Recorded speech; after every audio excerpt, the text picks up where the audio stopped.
In the past 5 years, I've built 5, 8, or even multiple 8-figure sales teams for companies I've owned, and at the same time, consulted 3,000 plus clients on their own sales teams and how to scale those up. And what I want to share with you in this video is essentially the 4 biggest lessons I've learned last year that have helped my teams as well as our clients' teams. And the first lesson is really identifying stars and superstar sales reps. So the way I like to think about hiring, especially for sales, but you can use this framework for any position in your company that you're hiring, is there's really 3 things you're looking for. The first one is specialized knowledge. So Naval Ravikant says specialized knowledge is the knowledge you could only get from actually doing the thing. So you can't learn it from a course, textbook, a book, or whatever. You actually have to have done the thing and have had the actual physical learned experience to be able to have that specialized knowledge. So in sales, obviously this means, you don't want to hire somebody who's read 3,000 sales books. You want to hire somebody who's had 3,000 sales calls. Now, to take this a step further, what I really want to look for is how experienced are they in the specific type of sales process that I do. So for instance,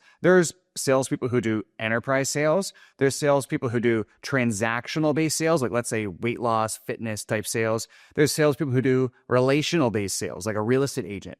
All of those things are different. And the one thing I want to make sure I get is an experienced salesperson. Yes, that's obvious. But at the same time, they have that specialized knowledge in the sales process that is really related to what I'm doing in my industry. Doesn't mean they've had to sold the same exact thing, even though it could, right? But I want them to be in that. I don't want to put an enterprise person who's used to working with 9 or 10-figure software companies and installing really complex stuff into a weight loss software where that's very transactional. But I could put a BizOp closer on a weight loss software that's still transactional, even though it's a different industry, it would work fine. So the first thing, specialized knowledge. The second thing is industry acumen. So how well do they know my industry? Can they speak the language of my industry? So the way I like to explain this is you might have a really good transactional-based salesperson in, let's say, the BizOp space, but he's this 40-year-old guy who's grizzled and he's just like this type of sales guy. And if you put him on a woman's hormone offer, which is still relatively transactional, one call close, this person's not going to do well, right? Because first of all, they know nothing about the market, most likely, I'm assuming at least. They know nothing about the market. They can't really speak the language of the market. They're not like super invested and love talking about the problems this market's having day in and day out. So the second thing I want to look for is, can they speak the language of our market? Like if they're on the calls with my prospects, did the prospects get the idea that they're inside of the tribe? Right? Are they in the know? Do they get it? Or is your prospect, the last thing you want, having to educate them about the space, right? If you're in that position, you've already lost. The third thing I want to look for is buy-in. Okay. And this is non-negotiable. I want buy-in to the mission, vision, values, and product, etc. That's kind of an obvious one. So the way this plays out and when you're actually hiring people is I call superstars people who have all 3. Now, even for me, and I run a sales recruiting business, superstars like who have every single one of those is very rare. What's more common, and I call these stars, is where they're going to have obviously the buy-in, that's non-negotiable. They got to be bought into the mission, vision, and values. But essentially, they either have the really strong in the specialized knowledge or they're really strong in the industry acumen. But it's rare that they're going to be strong in both, even for people hiring my company. So the key question that I always tell our clients, and I'll tell you how that we do this ourselves, is really identifying internally in your organization, what are you better at training? Are you better at training essentially the hardcore sales skills of your industry? Or are you better at training really people to learn more about your industry? So I'll give you an example. In my business, who we sell and what we sell can be very complex. We can work with companies who are just starting off. We can work with companies doing 15 million a month or 20 million a month. And we have clients like that, right? And so to have a very sophisticated conversation with that broad a spectrum of clients in all sorts of different industries, I have to get closers who know business, right? Who maybe were business coaches, they own their own business, stuff like that. And then what I do is they might not, like our best closer never had sales experience, but essentially I'm so good at training the sales that I took his experience because he had the high industry acumen, and then I built up his sales experience, and now he's the best person because I find it much harder to really give them that level of industry acumen. Now, most of our clients, on the other hand, aren't professional sales trainers like I am, right? That's like my number one skill set. So what I generally recommend for them is find somebody who really has that specialized knowledge. Like if you're a transactional-based sale, this person has a lot of experience in transactional-based sales, and then train them up in knowing your industry. And this could even mean like a lot of people create an LMS or a course that they put their closers through as they're ramping up before they get on calls, right? Well, same thing. What you could do is have a part of that training or several modules be everything they need to know about your industry to really talk and present themselves like an expert. Okay, so they can speak the language of the clients, they kind of know the nuances, they can really pick up and address those things. And a lot of times, people just only train the sales, when a lot of times you really need to bring up the industry acumen. So the second tip is really differentiating professional interviewers from professional salespeople, okay? So differentiating professional interviewers from professional salespeople. What I mean by that is like, have you ever interviewed somebody and you're like, man, this person sounds amazing. Then they come on the first 2 weeks as a salesperson. You're like, holy crap, this person's terrible. Like this was like a professional interviewer, not a professional salesperson, okay? So 2 things with recruiting I want to cover. One is having the right amount of volume. That's a prerequisite. And then we're going to cover effective interviewing second. So in terms of having the right volume, our interview process is essentially very basic, okay? Except for one thing I'm going to point out here. We have an application. We then go to a video application that can just kind of sift out a lot of riffraff. Then we go to a group interview. I'm going to expand on that in a second. Then we go to a screening interview. This is basically like a discovery, to use a sales analogy. Then optionally, sometimes we do a mock triage call, sometimes we don't. The issue with mock triage calls is there's a lot of false positives and false negatives. There's some people who are really good at it, then they end up sucking. There's other people more often who will really bomb it out of nerves and different stuff. And just they haven't had that long to prep on your offer and things like that. And then they end up being really good. One of my best closers I've ever hired in my entire life, she literally was the worst mock call I've ever seen. Ended up breaking all of our records. So I don't tend to do it anymore just because I feel like it's such a false positive. But if the option is I might DQ this person, sometimes I'll just throw in the mock triage call to see if they surprise me, to kind of see if I tip the other direction. And then the scorecard interview is where I've really already made my decision on the person, and I'm kind of closing them into my vision, closing them into the role. And so I've already made my decision. Now I'm closing them. Now, somewhere in between this, I may have like another executive interview the person. So they might interview with me, the CEO, and also obviously the sales manager, et cetera. So there might be more steps and more people involved, but this is like the basic process. So let's go into why group interviews are critical. Most everybody knows for every position in your company, you should have a bench, right? Especially sales. You should have a bench of people that if somebody quits or somebody's underperforming, you can boom, put them in and replace them. Like how great would that be? Does anybody do it? No, because it takes a lot of time. So group interviews are really the solution to this. So let me give you an example. If you can do 1 group interview a week with 10 candidates per group interview, and you really only need to have 1 recruiter in your business to be able to do this. You could obviously hire us, but if you just want to, you could hire 1 recruiter to do this. That's 40 new candidates a month that you're going to interface with just based on 1 group interview a week for 4 weeks out of the month. Okay? With 40 new candidates a month, do you think with that volume, you're going to find the right person?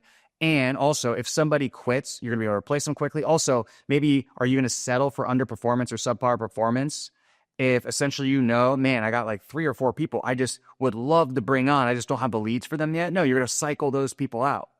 All right. So, I mean, and you could do 2 group interviews a week and get it to 80 a month. And you're only spending an hour a week or 2 hours a week if you're doing 2 to do that. So it's not a lot at all. And so this is why group interviews are so effective for building the volume in your pipeline. Because what most people do is their hair's on fire. They're like, oh my gosh, I got to hire. They drum up 3, 5, 6, 7 interviews. They do it, batch it across one day. They just hire the best person. A lot of times that results in a mishire, and that's very costly for your business. Now, the other advantage of group interviews is clear decision making. So when you have everybody on a group interview and you're on Zoom gallery view, essentially what happens is, we have in our brain a comparison bias. So what that means is, essentially our brain only works in contrast. So we only understand what the color white is if we know what the color black is, what light is outside if we know what dark is, what good is if we know what bad is, evil versus, all this stuff, right? Everything is based on comparison. You can even see this with our politics. It's like one side or the other side, one side or the other side, okay? So that's just naturally how our brain works, for the better or the worse. Well, what's really nice is when you get everybody on Zoom gallery view, that comparison bias sets in, and almost within 5 minutes, you're going to know who are the killers versus who are the people I don't even want to spend time with. And that saves you a ton of time, because now you're not going to be getting on 15 to 30-minute calls with people who, within 2 minutes, you're like, no, okay? So it's also phenomenal to see how the salespeople actually show up. Now, like A group interview is probably not the best for like hiring developers, but with salespeople, it's actually a really good indicator of how they might perform on the calls. So I like to look at, okay, who's going to take initiative, who's original with the responses versus like some people will copy the responses of others, who's timid versus who's regressive or aggressive. And then essentially I'll know within 15, 20, 25 minutes, 30 minutes of this group interview. And then what I'll do is I'll message everybody on there and then I'll roll into my one-on-ones right after, okay? Because the best people are going to be insanely obvious. Now, with effective interviewing, a lot of people, frankly, they just hire on gut feel. I'm not even saying that's going to be the worst thing in the world, but you need to do a little bit better than that. So how do you differentiate professional salespeople from professional interviewers? All right. So you don't get people who are really good at interviewing, can't close the barn door. Well, you have to ask questions that get to the truth. So what most people do is they use what's called situational-based questions. Okay, this will sound like this. Hey, if you came on as a salesperson in our company, how would you go about building your pipeline in the next 90 days? All right. The problem with this is it assumes what they say they're going to do, they actually can do or have done, right? And Charlie Munger says, for instance, like when he's hiring CEOs or working with his managers, he doesn't look at what they're projecting in terms of hiring and if he's going to hire that person or not. He looks at what they've already done. He looks at track record, right? So that sounds obvious. So how do we actually focus a little bit more on that? I'm not saying situational-based questions are bad, but we want to use more of what's called competency-based questions or CVBI questions. So essentially, these are questions that only focus on what they have done, not what they are going to do, okay? So you'll see how this plays out. I'm going to give you an example. So I might say, tell me about the last 2 deals you won to an extreme proactive sales effort. Walk me through that deal and then end step by step. What happened? Can't fake the answer to that question. Was there a time at X, Y, and Z company where lead flow wasn't up to par? The salesperson's like, oh yeah, of course. Okay, give me an example of that. Tell me more. Okay, got it. Well, tell me about the specific actions you took during that month to still hit your numbers, despite lead flow not being insufficient. Again, you see how I also, number one, I teed up that question the right way. And then also when I ask the questions, it's tell me about the specific blank, right? So, and I'm talking about what have you done? What did you do? Okay, so you see how that works. Another one is, what was the worst performing month at X, Y, and Z company? How many units did you sell? How does that compare to your best performing month? Okay, so you sold X less units. So 50% of what you were truly capable of. So what did you specifically learn from that experience? Okay, and that was in May, right? Okay, how did you bounce back in June? And what did you implement to actually bounce back? Right? So again, you see how you can't fake the answer to that question. So you only need to throw in 2 or 3 of these in an entire interview to really know, like, because the BSers, they won't be able to answer a single one of these. So you'll drop 2 and you just know. I wouldn't recommend making every interview question for 30 minutes just pure grills like this. Like, people might think you're crazy, but it's good to drop in 2, 3, 4 of these depending on if you need it. So tip number 3, create a prodigy. So essentially, and again, this stuff works. A lot of the stuff I'm mentioning works on any team, but I learned it through sales teams. And so what you want to do here is identify or recruit a person on your team who has a lot of potential, and you really only need one person. It's really good if this happens early on in your team, but it can happen at any time. Then you pour into this person. Now, I'm not saying like you create your golden person and you don't focus on anybody else, and everybody's like, well, this person's got a favorite, whatever. Like, I'm not saying that at all, but what I am saying is what we want is somebody who is really good. Like, if you were a 10 out of 10, we want this person to be a 9 out of 10. And they can kind of create the baseline for the rest of the team, because the rising tide lifts all ships. You'll see what I mean in a second. So the old way of how most people run sales teams, and this is what I even used to do too, is you spend most of your time with QC and meetings and call reviews and all that stuff, focusing on the worst people, okay? Well, the problem is you're spending all of your time that's super valuable on the people who are highest likely to churn. Not great. It also, because you're on a team meeting and you're like just pounding like the worst people to get better, to get better, to get better. Okay, this call's wrong. You're doing this wrong. You're doing this wrong. It creates this negative feeling on the meetings. On top of that, because you're correcting what the worst people are doing, the top people obviously know not to be doing that, so they don't get any value. So they get complacent, and then a lot of times they leave, and the biggest reason top performers leave is, and I'll tell you, I've had some leave me, is they're like, I'm not growing. I mean, that's going to be the number one reason. I don't feel like I'm growing anymore. That's why they'll leave, okay? So the new way to do it is to spend at least 50% of your time, sometimes more, on the best person or the best people eventually if your team gets big enough. Now, this seems counterintuitive because they're performing, right? They're like, well, because the way you look at the sales team is you're like, I got 3 people that are really good. I got 2 people who suck. I just need to bring these 2 people up. Well, that's true, but I'm suggesting a different way to do it, in a way that's actually going to be much more positive for your team. So if you do it this way, what happens is if I focus on the best people on my team, when I review their call in front of everybody on the sales meeting, everybody benefits. And then also, because they're actually doing a lot of things right, I can still give them criticism, and that criticism will apply to everybody, not just one person like the other model. But at the same time, I can praise a lot of the things they're doing well, which makes, a little bit more effective. And then what I'm praising, the worst people can model. And this makes the energy better. It's more positive. I also can make, once I have like a really reliable person, I can have the newer people just model this person. That makes sales very easy. And then best of all, I've kind of trained my sales manager in advance, right? So if I don't want to manage the sales team, I got somebody in the wings who's going to be the next person. The last tip is, and this is how to not lose your sales manager production when you promote them, okay? So fact number one is if your best candidate, like let's say you're the founder, you're managing the team yourself, okay? And your best candidate for replacing yourself is like your best rep, all right? And so they're doing the biggest portion of your revenue. Sometimes I've seen it as high as like this one person's doing 40% of the revenue. Well, it's going to hurt in the short term no matter what to promote them, but it is going to be better in the long term because all these other people, they need to come up. Okay, so that's fact number one. Fact number two is player coaches just don't work. All right, like a lot of people are like, well, I'll just promote them to manager and make them sell. In most positions, in all positions for the most part, especially sales, it just doesn't work because the issue is if you're a player coach and you still have to do your own performance, almost always the way you're comped, the majority of your comp is going to come from your own production. So what are you going to prioritize? Your own production. The other thing is too, is if you're missing your numbers as the player coach, you're not leading by example. And so how are you going to tell other people what to do when you're missing your numbers or you're behind? All right. In sales, the thing is it's something you always can do more of. It's like a bottomless pit. You can do more, you can do more, you can do more, you can do more. You can work more pipeline, you can do more follow-ups, you can make more dials. So because of that, it's hard to create clear boundaries around it. Like for instance, a player coach in ops can work. But in sales, because there's no clear boundaries, it's just always tunnel vision the next deal and you can always do more. They just never work. And this is something that's very agreed upon by almost all sales trainers. Okay. So what do you actually do instead?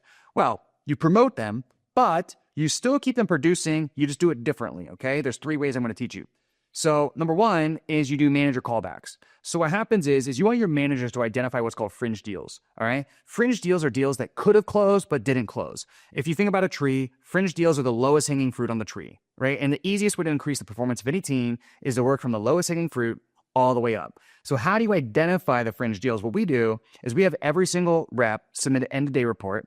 And essentially that end-of-day report's like, what was the prospect? What business did they have? Like, what was the problem? How the call went? Like 3 to 4 sentences. What was the next step? All of that stuff. So we can kind of get through the 3 to 4 sentences written, we can get a good idea of what happened, the quality of the prospect, etc.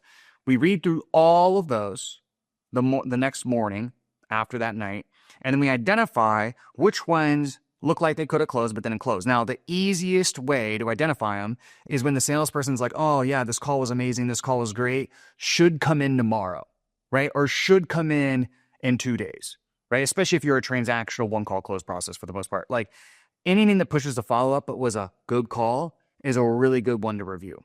So then what happens is the manager reviews that call for them. That can be on the meeting or off the meeting. And obviously that improves the rep. But then also, a lot of times with those, the manager is going to find issues with the call or issues with how likely they are to close. And the manager can just pick up the phone, call it, kind of reframe the entire deal, and in 5 to 10 minutes, a lot of times get it closed. So I learned this because what happened with me is I used to do these call reviews of these fringe deals, and I would just be boiling like, oh my gosh, like they missed this, they missed this, they missed this, this person's such a good fit. So I would just call them and basically repitch the prospect in 10 minutes myself and collect, $20,000 in 10 minutes. And so after I started doing that, and I was like 70% close rate on these calls. Now, obviously I was really choosing the calls I was doing, but I was a really high close rate. And so after I started doing that, I'm like, man, I'm producing a lot of revenue. It's taking no time. I'm going to have every manager do this. And so that's how they can actually still do revenue without actually being on the calls. The other thing is your manager can be used as bait. So what that means is sometimes a call goes to a follow-up or even a second follow-up, and the salesperson might feel a little stuck. And sometimes follow-up show rate's not very good. So what you want to do is you want to kind of bring in a new face, bring in a new person, And then the sales manager is kind of like a new reason for the prospect to come to the call, because a prospect will stay engaged in your sales process as long as there's new information to be obtained. Once the prospect has all the information, that's when a lot of times they say, hey, I think I have all the information. I'm going to make a decision and get back to you, right? Because there's no information for you to give. You have no more value as a salesperson. So it's a good way to open up a loop by putting an authority figure on that next call, so they have a reason to come to the next call. Even if the manager just executes and says the same exact thing the salesperson would have said anyways, they showed up, and also you kind of have a little tag team approach. They meet another person in your company and builds trust, and it will assure more closes. The last thing is having your manager create case studies. So I never recommend delegating them, like keeping their calendar on and setting or sending calls on their calendar if they're a manager, right? But what the manager can do is identify 3 apps or 5 apps a week. So we're talking 5 hours. This is nothing. Where it's on a different closer's calendar, and they just add themselves, so they can just cherry pick here. They cherry pick 3, 4, 5 apps they want to take per week, and then they just add themselves to those events. Now, obviously they're cherry picking, so they're going to pick like the best deals. And then what happens is the manager can then execute it beautifully, get the close, so they're still getting some production. So they might still get 3 closes a week, which is 12 closes a month, right? Which is a decent amount of revenue depending on, your offer and your model and all that stuff. But they can get some new closes, but at the same time, when they execute it beautifully, then on the sales meeting, what that does is creates a case study we can work through the entire week through a call review. And everybody can review that call. So essentially it raises the baseline of the entire team, because the way salespeople like to learn is, okay, modeling. Like, look at what I did. Here's what model this, do this. It's just modeling is the easiest way we learn everything, but especially in sales. So that's it for this video, guys. See you in the next video.